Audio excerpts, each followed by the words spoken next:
Hello everyone, welcome back to our channel Take It Simple. In today's video, I'm going to show you how to find contacts on AOL Mail.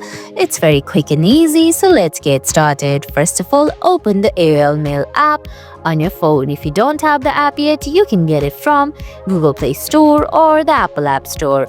Once you do that, go ahead, launch the app, then sign in. Now on your screen, you can see options like Old Mail, Inbox, Home, Receipts and Subscription. Tap on Mail, then on the top left corner you're gonna see AOL Mail's user icon. Tap on it.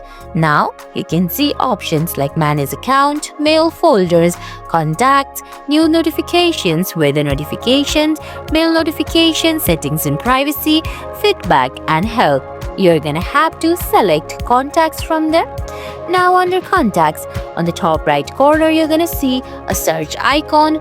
Go ahead, type in the contact's name or details, then AOL Mail is going to help you find the contacts on your AOL Mail app. And guys, that's it.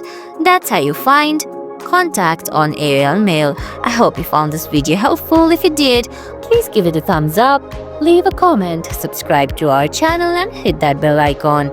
See you in the next video. Thanks for watching.